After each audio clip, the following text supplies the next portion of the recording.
Hey y'all, welcome to Geek Freaks. I am Frank, and today I'm joined by Kevin Hey, and John. Hey, y'all. Today we're going to be talking about the Upfronts. We're going to be talking about copying versus inspiration in art. We're going to be talking about a brand new King's diversity race tool and what that means.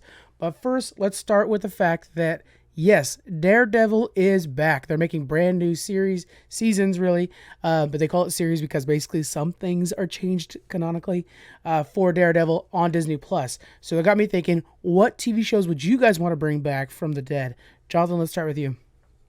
A lot of shows had their run and they were great, and they finished, like Star Trek Voyager. It'd be great to bring back all the Star Treks from our childhood. Of course. But one of them that definitely did not get enough sunlight and time exposure is Gargoyles. So I got to bring it up on every Star Trek or every Geek Freaks recording. But yeah, it'd be awesome to bring back Gargoyles, and I think it's a perfect show to bring back because it's animated and it only had a short 3 seasons, I think. Mm-hmm. So there's not too much that you can't build a new story around it. So I think it'd be great. Yeah, I think we'd find a better audience today too, where there's more of an adult animation audience, more so than there was in the 90s. What about you, Kevin? I've been preaching for a new Stargate show for a while. Stargate Universe didn't really do it for me, but Stargate SG-1 and Stargate Atlantis were so good. And with Amazon, I think they're still in the process of buying MGM. If they were to ever bring back a Stargate series and put it on Prime, I think it would do pretty well. Yeah. That's what I've been itching for. I'm a sci-fi guy through and through, and Stargate is right there with Star Trek for me. I don't think Amazon has a sci-fi series right now either, which everybody seems to want something like that in their corner. They all want a fantasy one in their series right now. That would be really, that'd be smart. I'd be on board with that. I didn't even think about it from that perspective. Yeah. For me, I want Quick Draw. It's a series that was on Hulu. It was a Hulu original. And it was a Western, but it was fully silly and a lot of ad-libbing. And I like when ad-libbing is done properly. So just kind of give you an idea of what the show felt like. You'd have this shootout with, whatever these people going on, like a regular Western. But then you have like two people behind a rock debating the, legitimacy of photography and crime scenes, fully ad-libbing the scene. And it was just so funny to watch these guys just kind of keep going on. Or they're like at the coroner's office leaning over a dead body and they're like, well, I don't know, should you eat off this dead body or not? No. It's like a whole thing. It was really fun and just totally ad-libbing and had no budget. You could see like the gunfire was just like post effect, Adobe Flash inserted on top of it. It was a blast to watch though. So Quick Draw on Hulu. It only had 2 seasons. It deserved so much more. It was a lot of fun. All right, as for Geek Freaks Network, guys, season finale of Outlast podcast is going to be on Thursday. Come join us, hang out with that. We have a new interview, a Disney Mom's Gone Wrong, Trek Freaks, and Round 3. Do we have a new Pushing Buttons as well? Yes, we should have Pushing Buttons this week. Okay, and a new Pushing Buttons as well. So much cool stuff coming out for Geek Freaks, guys, as expected. Also, join us on stream. We've been streaming different games. Ken at Bridge of Spirits is amazing. It's really good. And then my suggestion at the end of this will be another game that I had already streamed. So if you guys want to see what that's like, you'll check it out then. But you'll have to wait till the end for that. All right, let's get into the news. This week we've had Upfronts. Do any of you guys want to explain what Upfronts are before we get started? To my knowledge, and it's very limited here, it's basically where companies show off what's coming up the next pilot season and what they've got going on all their networks. Yes, they try to sell to advertisers, essentially. That's the key. Yeah, the key is that we're not the audience. Advertisers are the audience. Stockholders are the audience. And so when you guys hear this stuff, what I like about it is it's not like necessarily what's flashy. It's actually how the steering of the company's going. So you actually know what's coming out, not necessarily what's going to get delayed 100 times. That feels pretty good. Disney definitely did the best so far, I think, this year. You could tell they're starting to kind of make it an actual fanfare event. So we had a lot of things. Let's start with that new She-Hulk trailer for Marvel. Kevin, what was your reactions to seeing this trailer? Oh my, I watched it as everything Marvel. I watched that trailer with my wife and holy crap, it is so good. I had no idea that I was going to be interested in this show at all. It looks hilarious. It looks like I'm actually going to care about a Hulk-based character, which is going to be the first time in my life. It looks great. Yeah. What'd you think, John? It's funny you say that because when we were streaming yesterday, Frank was talking about how much he hated the CGI in it, and I was thinking like, I don't know, I thought it looked pretty good. It might be interesting, and especially like my wife being a woman, loves to see a strong female lead in anything. So it's like, hey, it might be the thing that really brings her into caring about Marvel more than she already did. So I think that's kind of a cool bridge. Plus, I think it looks pretty good. It looks pretty interesting. God, John's So, putting like gender on this now, so I sound like such a dude. But I'm like, man, I just want to care about the Hulk's going to be in this, and I hear that Daredevil's going to make a cameo, so I'm like, cool about that. Abomination, all the dudes are going to be really good to see. No, but my main concern is that the CGI on She-Hulk herself feels so bad. I mean, it looks really rough. So I don't know. What did you guys think of that CGI? There's some uncanny valley stuff going on there. It's almost a little creepy, and like it's because her face looks more realistic than, say, a Thanos or a Hulk, that they're trying to get that blend. It kind of gives me the same vibes that the de-aging thing does. There it is. Especially with like Tarkin and Princess Leia from the Star Wars movies. It's just feels what I a think little it might off. Be? Yeah. It's that element of beauty too. They're trying to make the CGI face look pretty. And you can make an ugly monster out of CGI, and or a Thanos face, that's fine. But when you're trying to have that like emotional connection with an attractive face, I think that might be what makes it not able to be done in CGI. It looks really weird. Looks uncomfortable. Yeah, it just doesn't feel right to me. And you gotta let, I don't know. We'll see. I do like She-Hulk in comic books, so I'm not, a monster, guys. It's just that I hope they don't turn it funny too. Like, to me, funny is what ruined Thor. Like, superheroes are supposed to be, powerful and action packed, and there's a little bit of comedy in between, but don't make it like it's just making fun of the hero because they're the hero for. That's the problem. Is this is the original character that was that way? This one, Daredevil, like it's like trying to say, or not Daredevil. I'm sorry, Deadpool. Like some characters were always funny. Spider-Man always funny. Thor was not. The fact that he's funny and now you're tired of seeing funny Marvel characters is Thor's fault, but you will definitely see it in She-Hulk because she was always funny. So that's going to be tough. It's like, hey, don't be like you. They're going to do a rewrite, make her to where she's not funny and she's just a badass chick because, we don't have a lot of female characters. We don't want to take the few female superheroes and make them the comic relief. She could be both, though. You could be a badass who is funny. When you say, Jonathan, when you say that comedy ruined Thor for you, what Thor movie, like when did that happen for Ragnarok.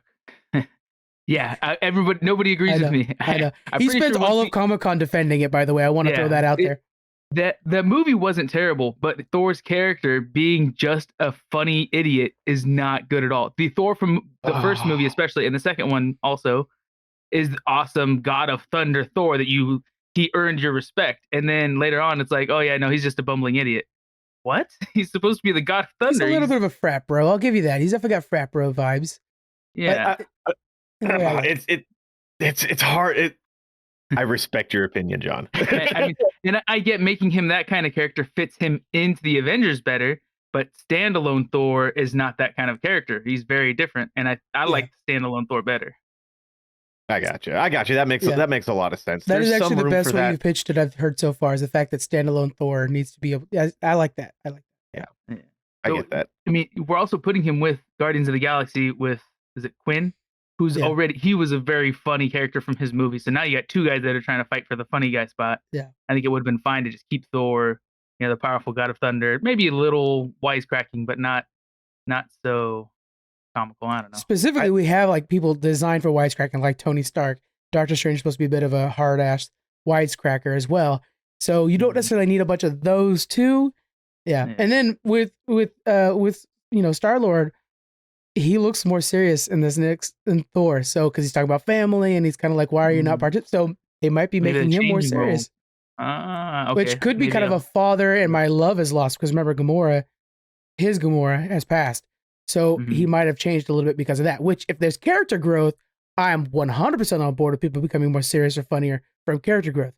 But if they're just be like, well, we need another Ant-Man, something like that, something cracking jokes, that's different, I've always looked at the Peter Quinn, right? That's his name, Peter Quill. Yeah. Peter Quill. The Peter Quill Thor relationship in the MCU as kind of a Dwight and Jim from The Office thing. Like they're both funny individually, but together they play off each other so much better. That's the way that I've always looked at it. I like that version of Thor personally. Okay, Okay, you might be right. Up They take until turns. Love and Thunder, I've always viewed Thor as Jim and Peter Yeah. Quill as Dwight. I've suggested But- it before. There's a short that you guys got to check out. They released it Yes. during Civil War, where it's Thor, and really it set up the future of what Thor is today. This little freaking short, I swear it did. Jonathan, you have to watch if you haven't. It's what is Thor doing during Civil War, and it's about him just hanging out with his roommate and little Mjolnir. It's hilarious. So please watch it. It is set up what Thor is now. That totally did. All right, so let's go back to Upfronts. Loki's season 2 is beginning filming. It sounds like this week, really. It's going to be very, very soon. And what surprised me, it is the most viewed Marvel series. It beat out WandaVision even. WandaVision was second place. Did that feel like it was so dominant to you guys? I remember the trailers and stuff like that with the time element was really exciting. So I think a lot of people probably watched because of that. I think that time aspect was more interesting than the witch and black magic kind of stuff going on in WandaVision in marketing, at least. Yeah, I agree. With the WandaVision, the trailers, a lot of them were focusing on the comedy of the show. And I know we just got done talking about how I like comedy and stuff. I loved WandaVision, but from a marketing perspective, I 100% agree with John that the marketing of Loki made it seem like must watch. This is going to impact the future of the MCU. Whereas WandaVision, the trailers didn't give off that vibe.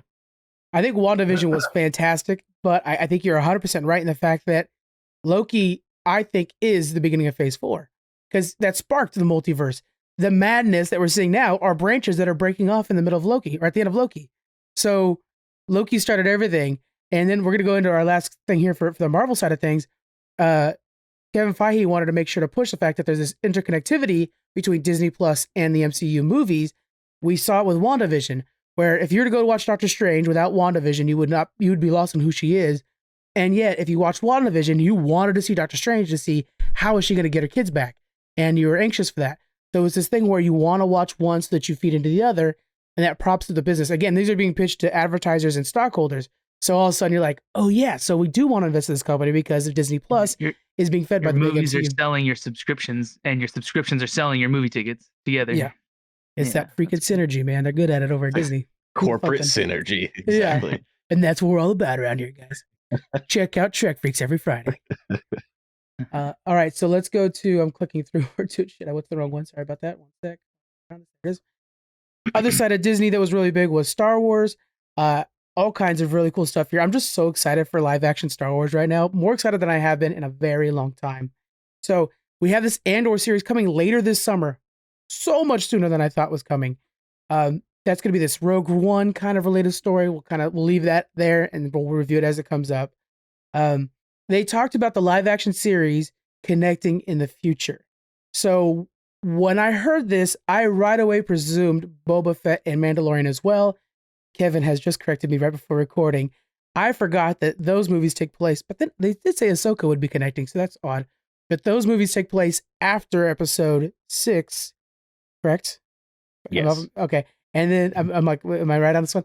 And the other ones are in between 3 and 4. So how are they going to connect? Can you kind of visualize a way all those movies would connect together? The same way that like Rebels and the Clone Wars also connect, because they create the characters and start the arcs of these characters. They've already had Bo-Katan, who is from the Clone Wars, which takes place between episodes 2 and 3, as a character later on in The Mandalorian, which takes place between 6 and 7. So I think it's kind of getting a lot of the backstory of these more minor characters from other TV shows and movies to make them bigger and present their arcs for the upcoming whatever's going to happen. That I don't know what they're going with the big like Avengers style meetup with all these characters, if they're going to be trying to stop the First Order from coming into power, or what the deal is. But I'm excited for it. I'm cautiously optimistic for it, though. What would you want the Avengers event to be? I'll throw mine out. Reconquering Mandalore. I think that's what it is, because so far all of the shows have had some sort of stake in Mandalore. Obviously with Boba Fett and the Mandalorian, but even Obi-Wan Kenobi with Duchess Satine, that was a huge arc in the Clone Wars. So I feel like that's going to play a thing. Bo-Katan is looking for the Darksaber, which is her way to get back into power on Mandalore and to reunite the families or the houses or whatever they're called. I agree. That would be it. Yeah, Jonathan, what are your thoughts on this? On them creating an Avengers style thing out of this world? I think that'd be awesome. I'd love to see how Disney's expanding on Star Wars, but it's making me think that Disneyland is too small. I think in the Yeah. next like 20 years, they're gonna have to build a Star Wars park like standalone. Oh That'd be so God, freaking amazing. how can But I I mean, invest in this? right? They could totally do it, and they would sell out. They would make so much money if they could build. It doesn't have to be as big as Disneyland or California Adventures, but they could make a complete park that's just Star Wars and just shovel in the money. Yeah, there'd be a Tatooine area. There's always got to be a Tatooine something. So there would be a Yeah, whole Tatooine area, they and would then like recreate that little bar that's in multiple of the movies. yeah, and then you like get I like like fake that. death sticks or something like that at the cantina. That'd be The dope. canteen, and that's it. Yeah. Yeah. Of course I'm so excited for this. And at the helm is Dave Filoni, who's the first person in Star Wars that I've trusted fully in a very long time. So keep going, Dave. Let's see what you can do. And hopefully they finally make you the Kevin Feige that we need for the Star Wars side of things. We found a little bit more about Acolyte. It will be during the High Republic phase, and it's going to be specifically 100 years before Episode 1. So High Republic's actually a pretty wide chunk. But the 100 years narrows it down quite a bit. So 100 years beforehand, Yoda is still alive. I believe it'll be about Palpatine. Plagueis, like you were saying before, might come up for this. I've read the High Republic comics, and they're duds. I'm not a fan of them. Have you read any of the books, Kevin, or anything like that? No, I haven't. We'll have to. Somebody's going to be responsible in this podcast and read up on the High Republic before the time comes, so that we're 100%. Yeah, so far the comic books have been so boring that I'm just like, I can't get through these, and I had to pull them off my pull list. And then we'll go into John Watts. He's going to be directing his own Star Wars series. He's the one that does the Spider-Man movies, so it's in good hands, in my opinion. I think we're starting to see some behind, like Kevin Feige's working on a Star Wars movie. We're starting to see some crossover with MCU and Star Wars behind the scenes, which is where we want them. And so that'll be good. And lastly, we're going to be discussing this. They said they will no longer recast classic characters. This is because of how bad Solo did. They're not going to recast anybody. What worries me is that means they're probably going to use more of that de-aging to bring back characters. What are your thoughts on that, John? I don't like it. I mean, it's okay, but to me, it's not necessary. If you really have to have like a short cameo with that character, then okay, use it for a minute scene or something like that. But for a character that you're going to continue to have, you definitely don't want to do that. I would just write the stories around the characters that we might have had a glimpse of in the past, but can be or develop new characters that you've heard about but never actually seen, kind of stuff, and have new actors playing them.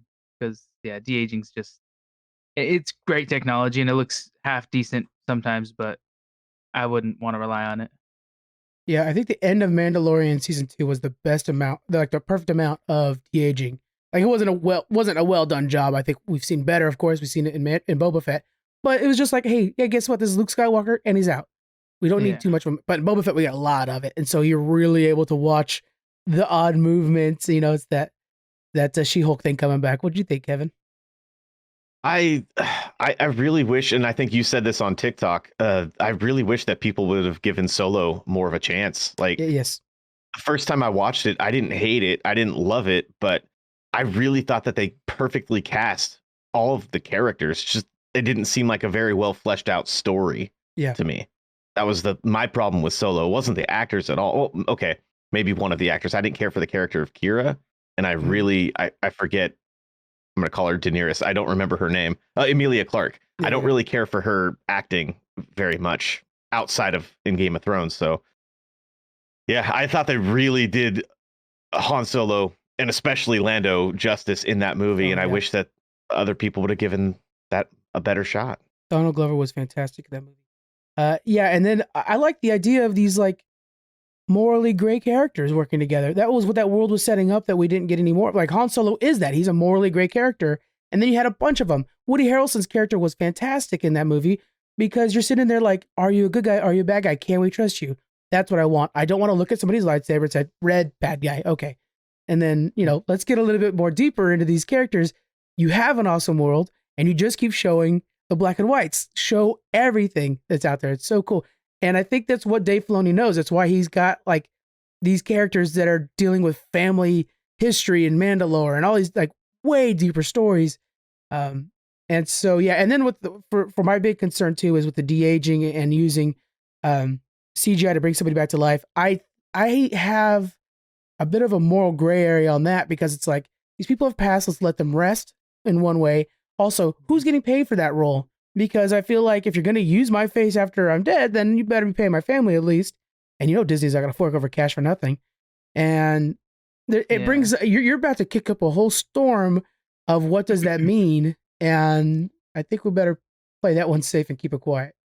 Yeah, I think that's something that maybe they should start like looking ahead right now and have people, if they really do want their character to live on and their face to be used after they pass, put it on in paper now. Yes. So that after you pass, they can continue to use it. And these are the terms, like my family needs to get 20% or whatever, so that they can feel okay doing that. But like, I don't. If I was an actor and I'd passed, I wouldn't want somebody to be using my face after I've died. Like it's trying to like resurrect you from the grave. But it depends on your character. If you're a really important character of the story, or you were really proud of that character and you want it to live on, then maybe you'd be okay with that. Especially actors like the one that played Grand Moff Tarkin, who was like a stage actor and really was passionate about his roles. He wouldn't want you to half-ass him talking in Rogue One. Like he wouldn't be on board with that. So you almost know it's against his wishes. Let's go on to Paramount here. We'll go quick over these next three because they were pretty quick ones. Paramount's big thing is they're bringing in some new shows. They're going to make Wednesday just reality TV shows, which if you guys are Outlast podcast listeners, that means that day is going to still be Survivor. They're going to be renewing that thing for a long time. But they're also bringing on this show called The Real Love Boat. They got Beavis and Butthead. They're making a Beavis and Butthead movie as well as rebooting the series. That's going straight to Paramount Plus. They have 1932. And they have another one. Actually, I just remembered. It's 6666. 2 new spinoffs for the Yellowstone world. Those are going to be going to the Paramount TV series or cable channel. The key with that, guys, I want to mention right now. They've learned they had another spinoff that they're still doing for Yellowstone. They've learned that the Yellowstone audience are not necessarily the streaming audience. So their plans on bringing the Yellowstone audience to the Paramount Plus is not working well. They're going to keep them on cable because that audience tends to like cable more than they do streaming services. So if you guys are Yellowstone fans, make sure you have that Paramount service on your cable box. And then the show I'm very excited for is called 1883, The Bass Reeves Story. If you're not familiar with who Bass Reeves is, please look him up. He's fantastic. Very interesting character. Again, morally gray, but I mean, this is the hero we need right now kind of character. So I'll leave it at that, but please check him out. Is that a spinoff of a spinoff? The Bass Reeves one should be by itself, but it might be the 1883 spinoff. Yeah. It could be a spinoff. Which is a spinoff of Yellowstone, right? 1883 spinoff of Yellowstone. So it could be that. It could be that. Yeah.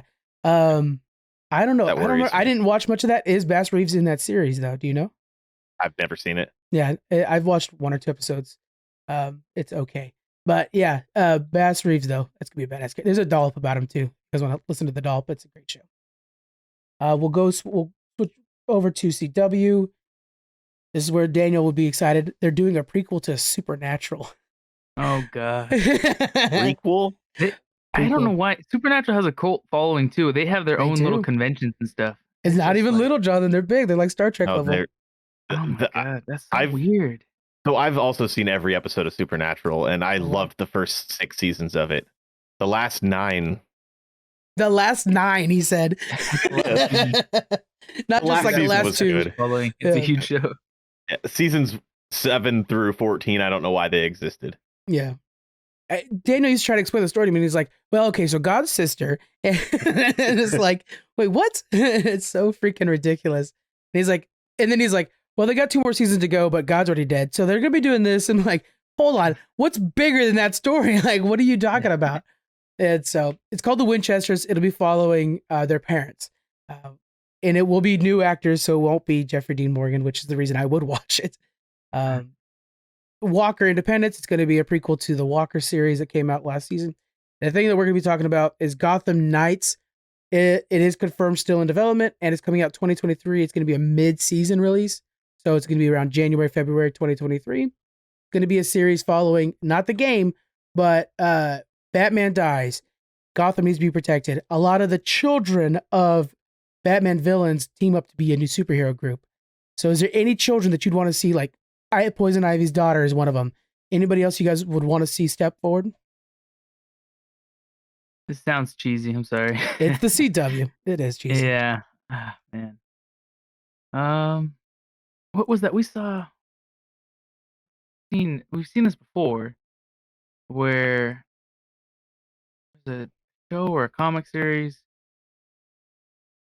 I think it was Batman's son and Superman's son team up together. Super That Sons. wasn't Don't talk shit about my favorite comic book, John. That's a very good one, actually. Okay, is that it? Yeah, Yeah, I yeah. remember the cover. I can't remember the story So I actually. probably gave it to you. Said you need to read this. Probably it's probably on my shelf Yeah, Sword Saga. or holding up the coffee table. Oh God, no. Yeah, Yeah, I mean, he's got a lot of great villains, but what would the villains' kids be like? That could be totally different. Like I get a if real Joker Riverdale had a vibe from kid, this thing. You know, yeah, where it's just like we're like just going to well, use a name that's popular, Gotham, and make a whole fucking high school drama out of it. yeah. Feels like that. It's not even part of the Arrowverse, which is silly because Arrowverse is Oh, established. are they finally gonna reboot the Arrowverse? They're Start okay. over. I didn't want to talk about this because it's a sad day Start for over. us. They are killing the Arrowverse, actually. See, It's- they've been listening to me. Thank No, you. it's just due time. It's not because it's bad. It's because it's been out for 15 years and it's time to bring down everything. So Arrow started off. Flash has been the next tentpole, and then everybody else around him. Flash is being done at the end of next year, so everybody's finally coming to an end. But CW did make sure to say that we are still in the superhero business, so we're going to still be making those shows, just different superhero shows. So that's sad news, but that may be accurate. Then maybe this is them beginning a new series of, It could shows be. that are going to tie together a new, DC superhero world. And Or Riverdale new- itself is actually ending as well, which is another one of their big shows. So we might be seeing a reboot to the entire company, which I wouldn't hate that right now. They need it. Lastly, we got Warner Brothers Discovery. It's the combo company now. Their big thing is that there's a new spinoff to Scooby-Doo called Velma, starring Mindy Kaling. It got some backlash online for people who are idiots, but really this is a really cool new version of the Scooby-Doo world. It's focused on like the detective work, which is pretty cool.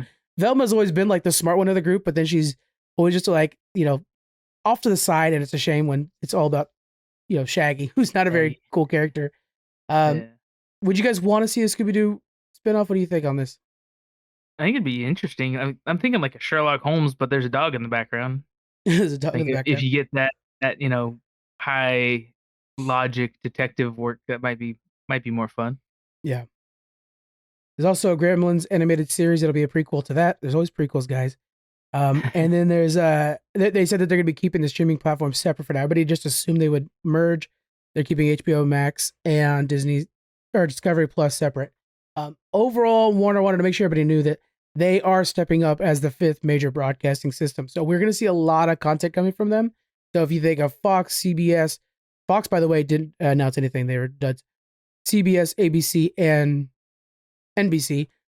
Warner Brothers says that they're taking the 5th one, and they're going to make sure that they're as dominant as everybody else. So, HBO Max, Discovery Plus, your HBO show, and then everything they own, which is like Food Network and stuff like that, all going to do quite well. They also own TNT, TBS, True TV. They have all those. So TBS is good. I like TBS. What big shows does Warner Brother have that are keeping them afloat right now? They own everything on HBO. So Peacemaker, the new Game of Thrones spinoff. They have some really good new Batman series coming up that are really interesting that actually seem cool. So they do have quite a bit actually holding them up. I just really hope they don't kill off my All Elite Wrestling. They're not owned by Time Warner, but they are big partners with Time Warner being on TNT and TBS. So I really hope that Discovery doesn't. They've already axed a bunch of people at the top of Time Warner that were big into wrestling and trying to get wrestling onto those networks, and the future doesn't bode well for AEW on TNT and TBS because of this. Yeah, AEW. That's AEW. I love A and W as well. Yeah.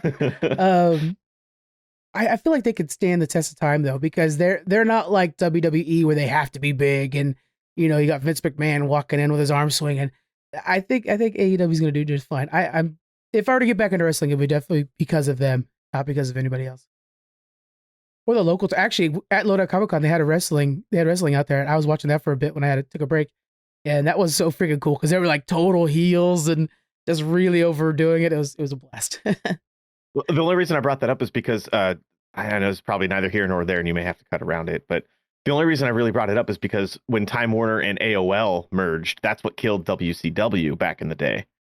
The difference being that Warner owned WCW, whereas they don't own AEW now. They're a separate entity. That's the key difference that'll save them, I think, in the long run, if it doesn't work out very well with them on TBS and TNT.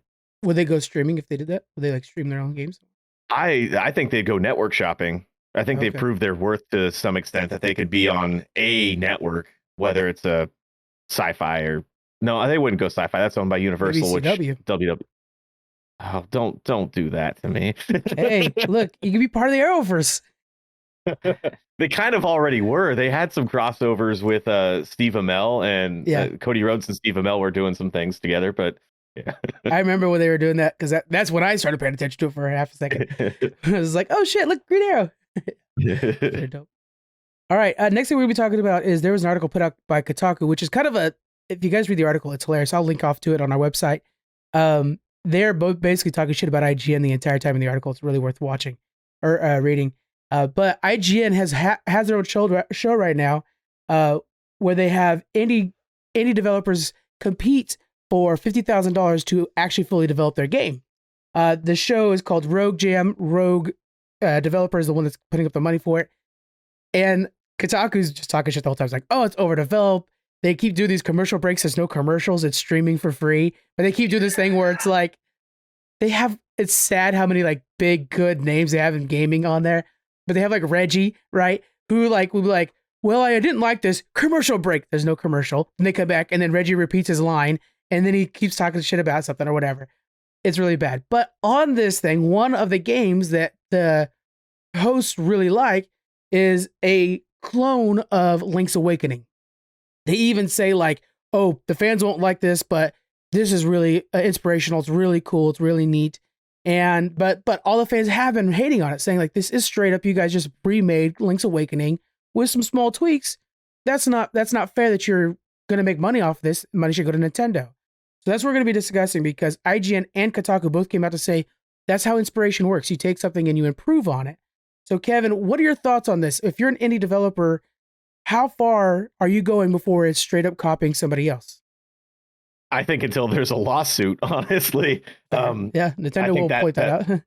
Yeah, that's what draws the line. And if Reggie was around and saw that, he might have a thing or two to say about it, even though he's not with Nintendo anymore. Right. But honestly, I think if you love a game so much and you're an aspiring indie game developer, the best way to do it is to try to make something you love.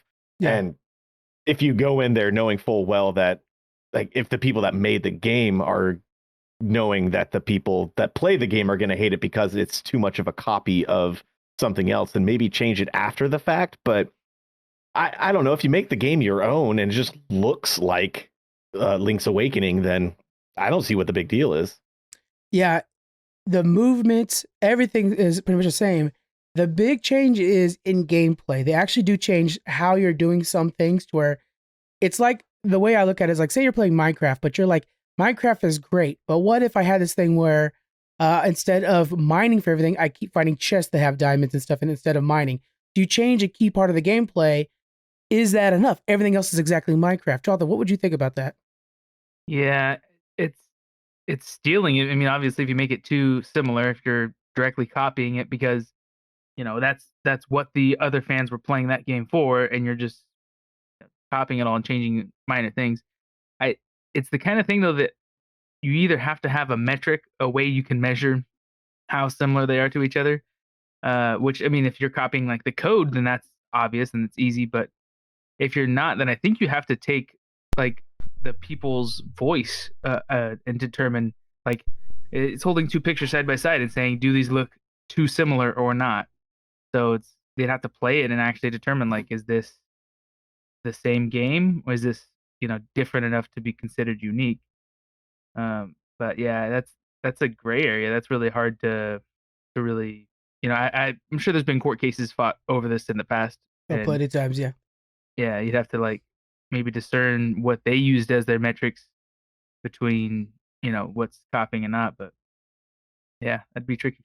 Can you think of a case where one artist copied another artist, game development, comic book, movie, TV show, whatever, and has improved on it enough to where you're like, yeah, that's fair that you copied it. You should have, because IGN and Kotaku are claiming you can't have art without copying. Otherwise, you wouldn't have inspiration. So something can't be improved. If you can't improve off of something, then you'd have to constantly create original art, and you couldn't do that. It's impossible. So is there anything you could think of that has been, either of you guys, an actual good improvement? I've been trying this whole time to think of an example, and it's hard. I'll start off with one. We have PUBG. It came out with this Battle Royale system, which really was kind of off of DayZ, really, but generally PUBG. And then after that, we had things like Fortnite came out, which, love it or hate it, you got to understand that Fortnite's a way better business model. It's a lot better with although I know players will still claim that there's a lot of hackers in there, it's a lot better about hacking. And then even from that, I mean, we're at the point now, Fortnite's biggest, selling point right now is the fact that they just put in the no builds mode where you don't build at all, which is directly PUBG. It's even more copying of PUBG. Meanwhile, PUBG has been floundering. They keep trying to do things. They're finding some success with their mobile version, but they're basically floundering. So you took something that was never going to grow past a certain point with PUBG, with cheating, with terrible development, everything like that. They had a good idea. Then you took somebody like Epic, was like, we know how to improve this idea and we could polish it enough. So they expanded upon it and made it more accessible to everybody. I think that's a good version of cloning something. And at first, I remember very clearly, me and Joe, while Daniel was pro Fortnite early on, me and Joe were like, no, that's copying. That's bullshit. You guys shouldn't do that. And here we are today. I play Fortnite far more than I play PUBG. Have you guys thought of anything? To defend PUBG, what if Fortnite never came around? Would they have resolved their issues with the support of so many fans who still like the game, but it has all these bugs and stuff like that, and grown to be Fortnite or something bigger? Yeah, they weren't really stepping up. It feels like they were kind of hitting the ceiling because they had so many cheaters, and the development team was just, they were not communicating with fans. So it felt like Epic saw what was missing and added to it and added polish, which is what Blizzard was notorious for as well. Blizzard used to be really good about that. They would take something that was working and they were like, well, let's make this as clean as possible and put out a game. Well, I'm going to take it back a little bit. Before the term first-person shooter ever existed, the phrase was Doom-like, because it was a game that was like Doom. Good job. There are very bad examples, or I should say very good examples of people clearly copying something. And obviously, I just looked at all the pictures and scrolled through the article. That's a blatant copy. Yeah. I'm not going to go as far to say ripoff, because that sounds like they didn't put any of their own twist on it. That sounds way more harsh, and that's just people like reaching for the harshest thing to say online. But like even the game Rogue spawned an entire genre of things that were rogue likes that to this day nobody's come up with a better name for. So you can like iterate without copying, but it's also hard to iterate without starting from somewhere that you're copying from. Yeah. So I could, it's hard to have a clear, solid opinion on it without just picking examples of good and bad, and it's all subjective at that point until it's law. So yeah, I just find it interesting that even the host of the show, again, we keep bringing up Reggie because he is probably the biggest name on the show, but all of them are defending this thing and even saying the fans will not like this because it's copying Link's Awakening so much. And Reggie was around when Link's Awakening was being in the works, so he's even saying like they won't like this because of this. And big publishers like Kotaku and IGN are saying, trust us, guys, this is fine. It's how art works. And yet, when you look at those images, you're like, yeah, but I mean, that's just straight up the same level. It doesn't feel earned. It's real tough. Even in podcasting, for example, the format that we're using right now, it's been done a million times, guys. There's something here you're finding. The reason you're listening to us, hopefully, that you're listening to us and enjoying it is because there's something you're finding here that you're not finding elsewhere. And if somebody copies us, which I'm sure has happened, hey, hopefully you found something missing and you created it. It's tough. It's a tough one though, because I keep thinking, I keep thinking of like Minecraft. There's been so many Minecraft clones that I have played, and some have been good, but they're freaking clones of the same thing. Any other examples you guys want to throw out there? Any other opinions before we move on to the next subject? I'm just trying to think of like artistic rights. Like I know we go to the conventions and we see people who make art. Like if you like Avatar and you draw a picture of Aang, riding Appa or something like that, and you sell that, you're selling it with the benefit that Avatar existed, and that little sketch you made is not. I mean, it's unique, but it's based on a character that you should owe rights to the creators of that, or owe a percentage of it. So, like with this game, how do you, if you're making it based on something else, like you're saying, it's got to have some kind of inspiration, yeah. But anytime you're following somebody else's inspiration, you should be paying them for their inspiration, right? Like for what they Yeah. did in laying the groundwork to get you to what you're doing. So if you're making something based on somebody else's content, I'm pretty sure. I mean, it's not written in legal terms with certain parameters, probably, where we can say, oh no, you have to because you use the same shade of grass, or your sword makes the same swishy sound when you swing it in the game. But yeah, there should be, even on a regular basis, things that we don't see that being an issue. It probably should be, I think. It's a real gray area. So what we want to do is want to hear from you guys listening. Let us know on our socials. Hop in our Discord and let us know. The game in question is called Misplaced. M-Y. Okay, it's a Y instead of the I. Misplaced.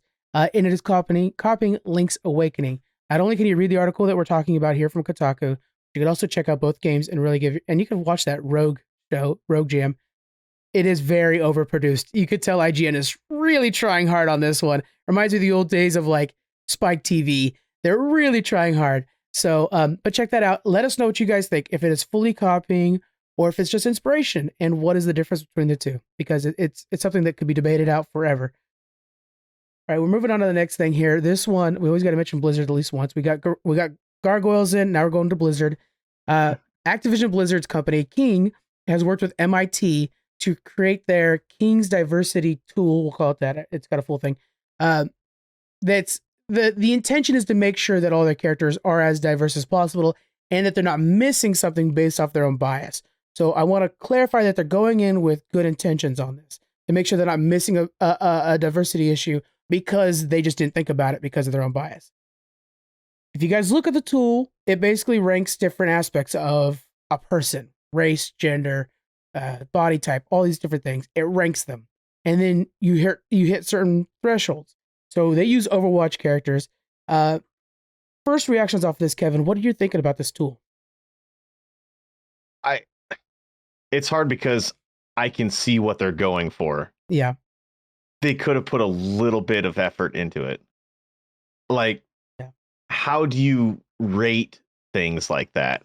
Yes. Like, where on a scale where's the baseline? And is the baseline what everybody thinks it is being... I apologize in advance. You might have to edit some of this out.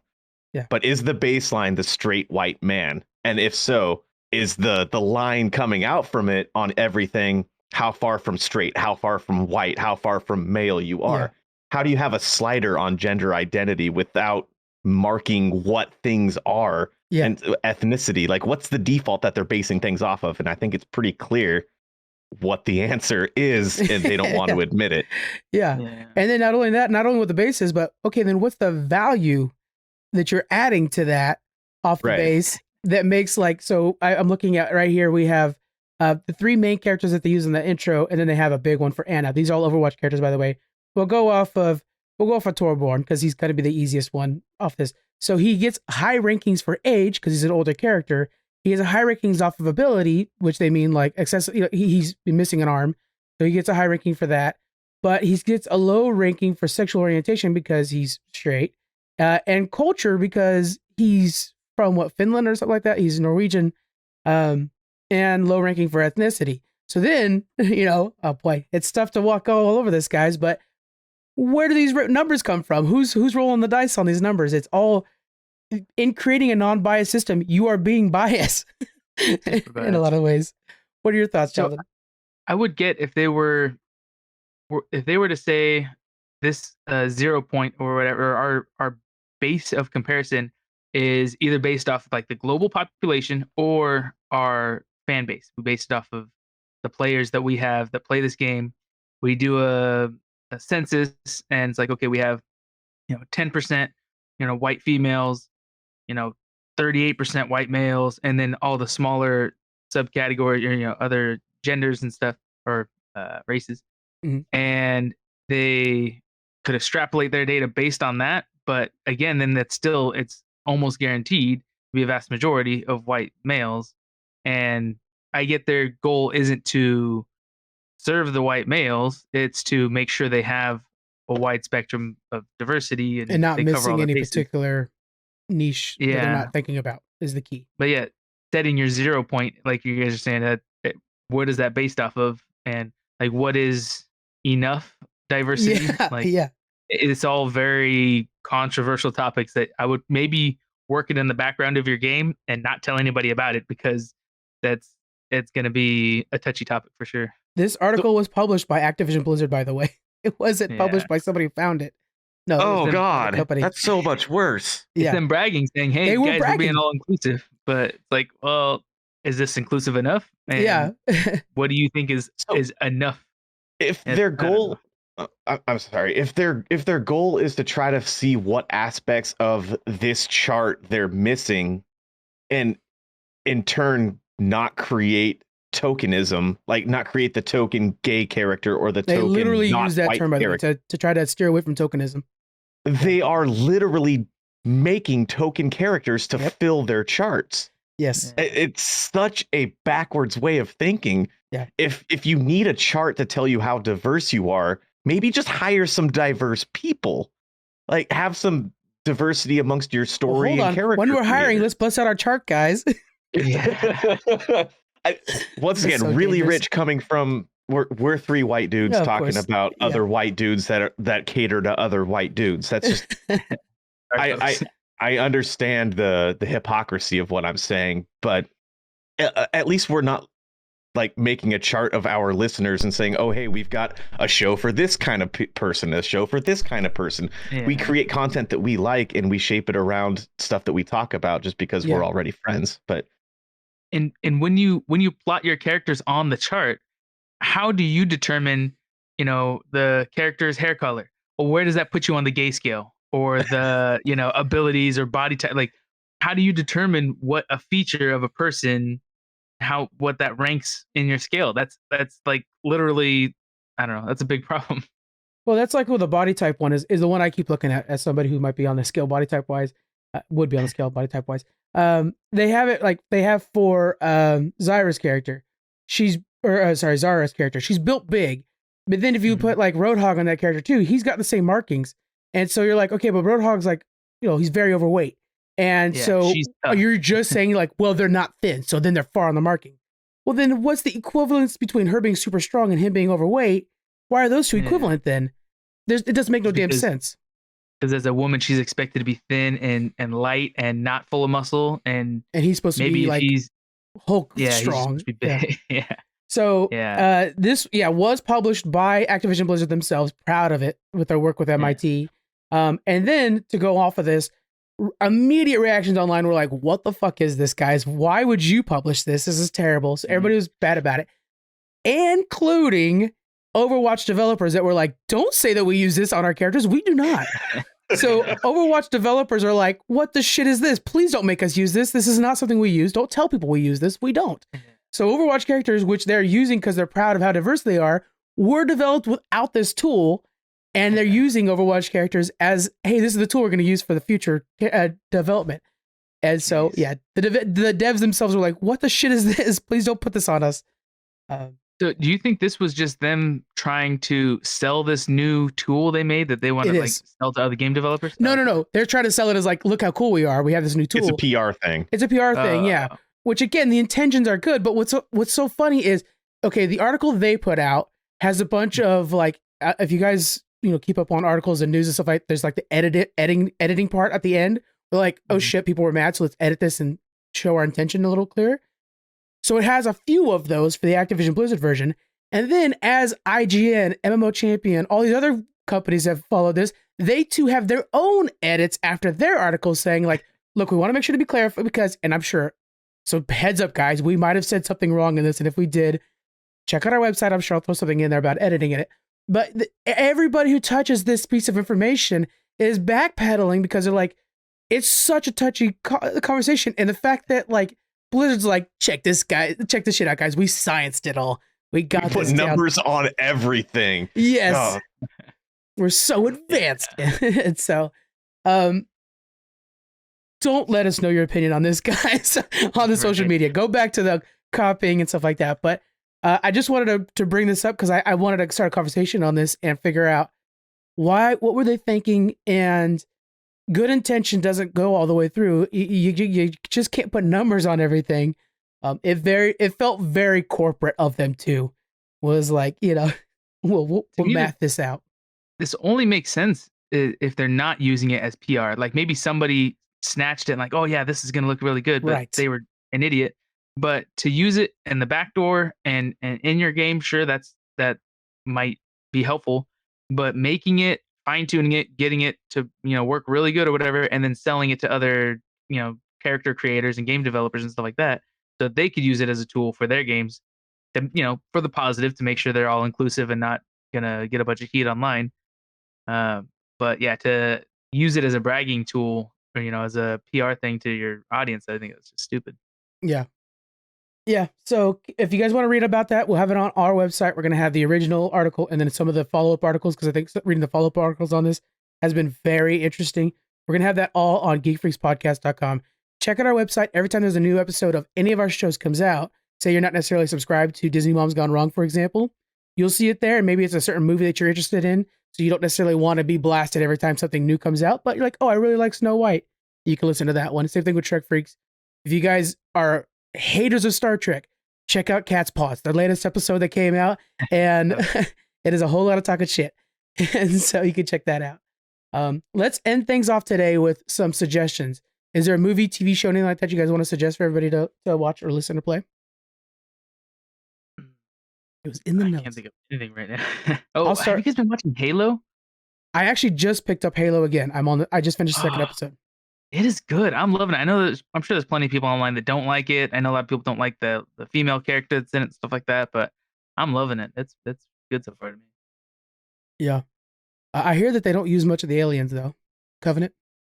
Yeah, I figured that'll be later on once they're on the Halo ring, on the Halo. But yeah, right now it's all about trying to find the Halo, huh? Yeah. I don't like that. But Picard was really good. Kind of like tapered off at the end to me a little bit, but it was good. And what was Strange New Worlds? Of course, we have fantastic. There's the other gargoyles that we talk about. Everybody who listens to our podcast are like, okay, guys, we get it. There's a new Star Trek out, because we talk about it on everything, and it is so perfect. I keep waiting for like the other shoe to.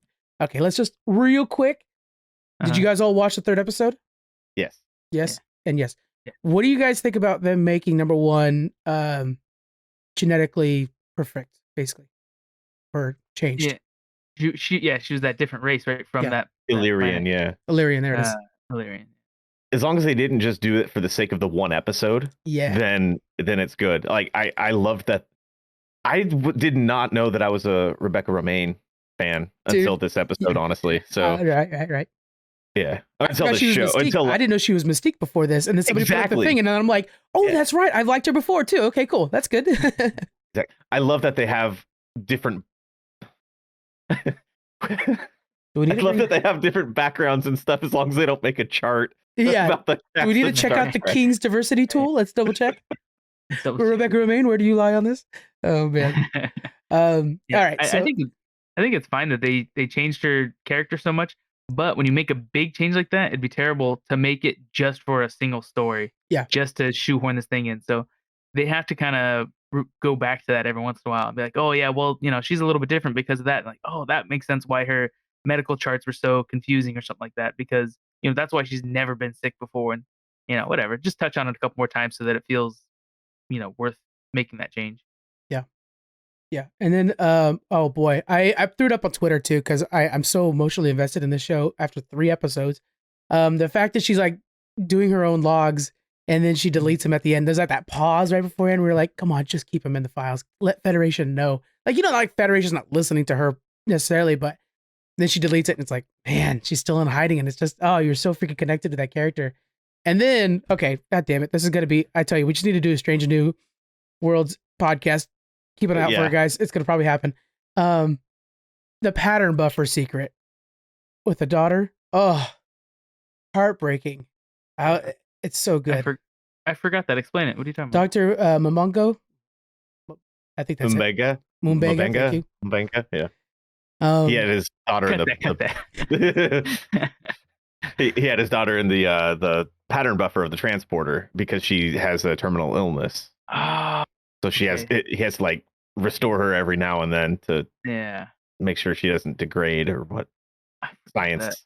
Yeah, he reads her books at night. He reads to her each night, which is so when you think about it, like, okay, she's in the buffer, so she's safe, but he brings her back, which means the cancer, we'll say, is progressing when she's back a little bit, but he still wants to be able to read to his daughter every night. So there's that like calculus in his head that's like, look, I know it's progressing right now, but I need to be able to read my daughter every night. And then she lives in the pattern buffers. Can't freaking wait for that to be explored. Perfect show, guys. Check it out. All right, on my side, let's just get to. We got a new game that I streamed for the very first. It came out on the 17th. We streamed it on the podcast on the stream, so you guys can check it out. Called V Rising. You play as a brand new vampire, well, a re-risen vampire, and you're trying to conquer the lands around you. It's online game, so you play with other people if you want to. You can avoid them. You build. It's really neat. Check out the stream, guys. It was a lot of fun to check out a brand new game like that kind of came out of nowhere, which I love when a game does that. That's how Apex Legends was. The other thing is, I can't remember. God damn it. Oh, I had it over here. Oh, that's what it is. Sorry. The other thing is we just retweeted Disney put out a post of the shows and movies you should watch before Kenobi, which is going to be coming out next week. And on that are some Clone Wars episodes. So please watch those, specifically those Clone Wars episodes. If you're not familiar with Clone Wars, they are the Satine episodes. So there are a lot of Mandalore. What did Obi-Wan Kenobi do with Mandalore? Stuff like that. So check that out. We retweeted it, and it's on our Discord as well. So you guys could get ready for Kenobi, which, by the way, the next week of Geek Freaks is going to be super Star Wars focused. We're going to do a top 5 Star Wars thing. We're going to be talking about Kenobi. It's going to be basically a full Star Wars episode. I cannot wait for that. All right. It's really smart of Disney to do that connection too. Like, I wonder if on Disney Plus, I'll have to check if they're going to have like a field, like one of the columns or whatever, that is just like pre-Kenobi Star Wars or something like that. The ones That'd you need to watch. That's a smart move. So you just click it and it'll play through all the stuff that you need to get caught up with. It's pretty cool. You got any suggestions out there, Kevin? Oh yeah, Ozark season 4 part 2 just dropped a few weeks ago, probably a month ago almost at this point, but I forgot all about it, so I'm watching that right now. Can't recommend it enough. I haven't gotten to the end yet, but I hear some mixed things about that, so take that with a pinch of salt. Rogue Legacy 2 just came out of early access on Steam last week or the week before. It's been in early access for a little bit. If you're into Metroidvanias, you're into roguelikes, this game's for you. It looks super smooth, a lot better than the first one, a lot more smooth, a lot more tighter controls, and the customization and the abilities of all the characters are more varied, so there's a lot more fun to be had, in my opinion. Check out Rogue Legacy 2 on Steam. It also has a multiplayer feature this time, right? Like, I think that's a big part of it this time around. Oh, I'm not sure about that, honestly. I believe that you work with friends to take out stuff and together. So I think okay. I didn't know that. Cool. Because I was watching a trailer for that on Super Rares. So yeah, it was over there. Oh, you're talking about Rogue Heroes. I was talking about Rogue Heroes, I guess. Okay, yeah. Okay, yeah. Different. Check out Rogue Heroes, guys. It's really good too. Yeah, I'm pre-ordering that. Are you? ASAP. The physical version of it though, from Super Rare, of course. Yeah, I think I am too from them. But yeah. All right, guys. Thank you very much for joining us. We will see you guys next week. Please join all the Geek Freaks channels. We actually just put up pushing buttons on the Geek Freaks feed, so you guys can get a little piece of that and then follow them for the most modern episode. All right, take it easy. You guys have a great week. Bye.